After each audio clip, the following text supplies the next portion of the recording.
আসসালামু আলাইকুম রহমতুল্লাহ। প্রিয় শিক্ষার্থীরা, আশা করি সবাই ভালো আছে, সুস্থ আছো। আজকে আমাদের ধারাবাহিকভাবে আমাদের আলোচনার বিষয় হচ্ছে আমাদের জীববিজ্ঞান প্রথম পত্র বইয়ের উদ্ভিদবিদ্যা অংশ থেকে দ্বিতীয় অধ্যায় থেকে আমরা কোষ বিভাজন নিয়ে আলোচনা করব। আর এই কোষ বিভাজন আমাদের কাছে একেবারেই পরিচিত, আমরা ক্লাস 8 থেকে পড়ে আসতেছি। কোষ বিভাজনটা মূলত কি আমরা জানি। আমাকে নিয়ে আমি চিন্তা করলে হয়, আমার এই শরীরটা, আমার এই দেহটা, আমি যে একজন মানুষ, আমার পূর্বের অবস্থাটা আমি চিন্তা করি। আমি একসময় ছিলাম একটা শুক্রাণু আর একটা ডিম্বাণু, দুইটা শুক্রাণু ডিম্বাণু মিলনের ফলে হলো একটা জাইগোট। এই জাইগোটটা বিভাজিত হলো ক্লিভেজ প্রক্রিয়ায়, মাইটোসিস বিভাজনের মাধ্যমে ভেঙে এত বড় একটা শরীর তৈরি হয়েছে। ঠিক আছে, তাহলে বোঝা যাচ্ছে আমার শুরু থেকে আমি ছিলাম একটা কোষ, এখন এতগুলো কোষের সমন্বয় আমার একটা দেহ। এই কোষটা এই বিভাজনের ফলেই এত বড় একটা শরীর তৈরি হয়েছে। তাহলে বোঝা যাচ্ছে কোষ বিভাজন একটা জীবের জন্য অত্যাবশ্যকীয় প্রক্রিয়া। তো কোষ বিভাজনটা কি মূলত বোঝা যাচ্ছে কি। এখন যদি প্রশ্ন হয় কোষ বিভাজন কি,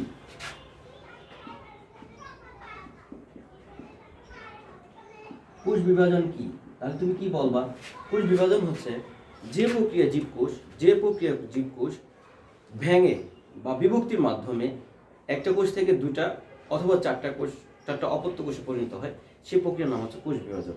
অর্থাৎ কোষ বিভাজন হচ্ছে কি, যে প্রক্রিয়া জীবকোষ ভেঙে একটা থেকে দুইটা অথবা চারটা অপত্য কোষ বা নতুন কোষ তৈরি করে, তাকে কোষ বিভাজন বলে। তাহলে কোষ বিভাজন কে আবিষ্কার করলেন? বিভাজন কে আবিষ্কার করেন?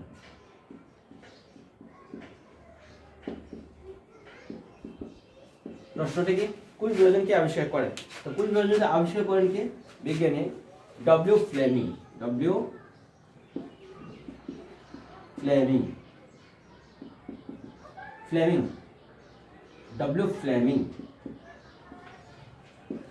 কোষ বিভাজন আবিষ্কার করেন কে? যদি প্রশ্ন আসে তাহলে আমরা বলবো ডব্লিউ ফ্লেমিং। ঠিক আছে, তাহলে এখন আমরা কোষ বিভাজন দেখি। এখন প্রশ্ন আসতে পারে, mother cell and daughter cell কি? ঠিক আছে, এখন যদি বলে যে কোষ বিভাজন, তো আমরা প্রক্রিয়াটা জানলাম। কোষ বিভাজন হয়, কোষ শুরুতে কোষটা শুরু হয়, কোষ তৈরি হয় কোষ বিভাজনের মাধ্যমে, আবার কোষ শেষও হয়ে যায় কোষ বিভাজনের মাধ্যমে। তাহলে দেখা যাচ্ছে, এখন আমি ধরি একটা, যদি বলা হয় মাদার সেল কি বা মাতৃকোষ কি, এটা হচ্ছে মাতৃকোষ, এটাকে মাদার সেলও বলা হয়। ঠিক আছে, তাহলে মাতৃকোষটা বিভক্তির মাধ্যমে যে কোষটা বিভাজিত হয় তাকে বলা হয় মাতৃকোষ। যদি বলা হয় মাতৃকোষ কি, what is mother sell? Mother sell কি? আমরা কি বলবো? যে কোষটা বিভাজিত হয় নতুন কোষ তৈরি হয়, অপত্য কোষ তৈরি হয়, এগুলো হচ্ছে নতুন কোষ বা অপত্য কোষ বা ডটার সেল। ঠিক আছে, তাহলে এখানে দুইটা হলো, দুইটা সেল তৈরি হলো। তো দেখা গেল যে কোষটা বিভাজিত হয়ে দুটা সেল তৈরি হলো, দুটো কোষ তৈরি হলো, এই কোষটাকে বলে মাতৃকোষ। আর এখন যদি বলা ডটার সেল কি, মাতৃকোষ বিভাজিতের মাধ্যমে মাতৃকোষ বিভাজিত যে কোষ তৈরি হয় তাকে বলা হয় কি, ডটার সেল বা অপত্য কোষ বা নতুন কোষ। তাহলে আমাদের এখানে প্রশ্ন, ডটার সেল কি যদি আসে তাহলে আমরা কি বলবো? What is daughter cell? ঠিক আছে, তাহলে বোঝা গেল।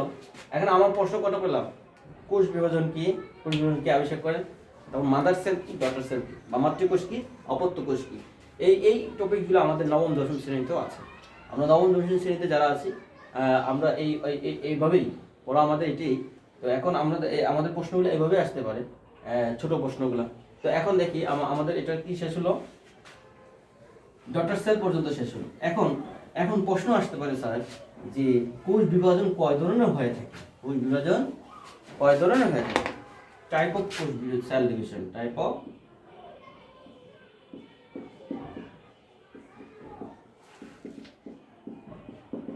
এখন যদি বলে টাইপ অফ সেল ডিভিশন মানে কোষের প্রকারভেদ, কোষ বিভাজনে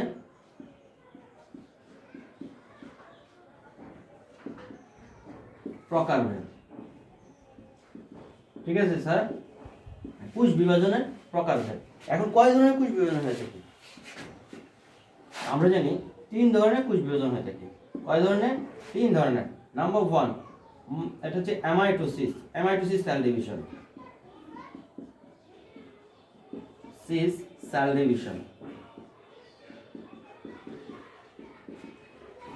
তাহলে একটা বললাম কি, কোষ বিভাজন হয় সাধারণত 3 ধরনের। জীবের মধ্যে যদি প্রশ্ন হয় যে জীবের মধ্যে কয় ধরনের কোষ বিভাজন দেখা যায়, জীবের মধ্যে কয় ধরনের কোষ বিভাজন দেখা যায়, আমরা বলবো অ্যামাইটোসিস 3 ধরনের দেখা যায়। অ্যামাইটোসিস, প্রত্যক্ষ কোষ বিভাজন, প্রত্যক্ষ কোষ বিভাজন, তারপর হচ্ছে মাইটোসিস, মাইটোসিস কোষ সেল ডিভিশন, এটা হচ্ছে কি সমীকরণ সেল ডিভিশন, আর এটা হচ্ছে কি meiosis, meiosis, meiosis cell division. তাহলে কয় ধরনের কোষ বিভাজন আমরা পেলাম? এটা হচ্ছে হ্রাসমূলক। তাহলে যদি প্রশ্ন হয় জীবে কয় ধরনের কোষ বিভাজন দেখা যায়, আমরা কি বলবো স্যার? 3 ধরনের কোষ বিভাজন দেখা যায়, amitosis, mitosis and meiosis, meiosis. এই 3 ধরনের কোষ বিভাজন আমরা জীবের মধ্যে দেখে থাকি। তো এখন প্রশ্ন যদি এমন হয় যে অ্যামাইটোসিস সেল ডিভিশনটা কি? What is amitosis cell division? Amitosis cell division তুমি কি বোঝো? তো এখন আমরা দেখি অ্যামাইটোসিস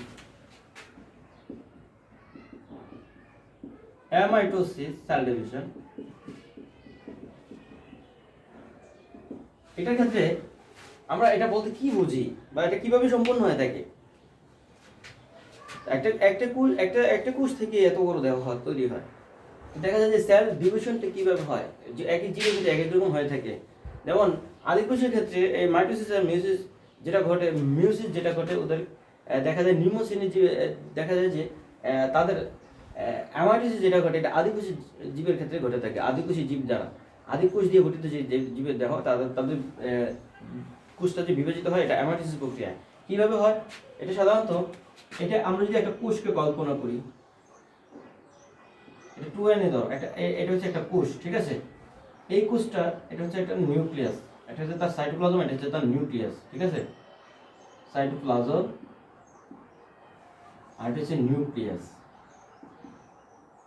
এখন স্যার খেয়াল করো, যে যে সেল ডিভিশন প্রক্রিয়া বা যে কোষ বিভাজন প্রক্রিয়া, যে মাতৃকোষটা যেটা এটা ভাঙবে কিভাবে? ভাঙার সময় দেখা যায় নিউক্লিয়াসটা আর সাইটোপ্লাজমটা ভাঙার ক্ষেত্রে কোনো মাধ্যমিক জটিল পর্যায়ে অতিক্রম করে না। মাধ্যমিক জটিল পর্যায় বলতে কি বুঝি? আমরা মাইটোসিস, মায়োসিস এদের ক্ষেত্রে দেখি যে প্রোফেজ, মেটাফেজ, অ্যানাফেজ, টেলোফেজ কিছু দশা অবলম্বন করে, অর্থাৎ নিউক্লিয়াসটা ভাঙার ক্ষেত্রে কিছু জটিল প্রক্রিয়া অবলম্বন করে। কিন্তু অ্যামাইটোসিসের ক্ষেত্রে দেখা যায় নিউক্লিয়াসটা সরাসরিভাবে ভেঙে যায়, কোনো মাধ্যমিক জটিল পর্যায়ে অতিক্রম করে না। সেক্ষেত্রে এটাকে বলা হয় অ্যামাইটোসিস, অর্থাৎ প্রত্যক্ষভাবে ভেঙে যায়, ঠিক আছে? এর মধ্যে কোনো মাধ্যমিক পর্যায়ে অতিক্রম করে না। যেমন এটা হচ্ছে একটা কোষ, ঠিক আছে? এই কোষটা প্রথমে একটা খাঁজ তৈরি হবে, তো নিউক্লিয়াসের মধ্যে একটা বিভাজনের মধ্যে তৈরি হয়, এটা নিউক্লিয়াসটা। পরবর্তীতে একদম দুইটা কোষে পরিণত হয়ে যায়, ঠিক আছে? তো এটা হচ্ছে অ্যামাইটোসিস প্রক্রিয়া। এটা হচ্ছে কি, দেখো একটা কোষ থেকে দুটা কোষ অনায়াসে তৈরি হয়ে গেল, এটাকে বলা হয় কি? প্রত্যক্ষ কোষ বিভাজন। এটাকে বলা হয় কি? প্রত্যক্ষ কোষ বিভাজন। এই যে আমরা আরেকটা এখানে ছবি আঁকতে পারবো, কিন্তু আমরা সরাসরি করে ফেলবো। এটা নিউক্লিয়াসটা, পরবর্তীতে নিউক্লিয়াসটা একটু প্রশস্ত হয়ে দুইটা সমান নিউক্লিয়াসে বিভক্ত হয়ে যায়, তারপরে সাইটোপ্লাজমটাও বিভাজিত হয়ে দুইটা নতুন কোষ তৈরি করে ফেলে। এটা হচ্ছে মাদার সেল, আর এগুলো হচ্ছে কি? Daughter sell.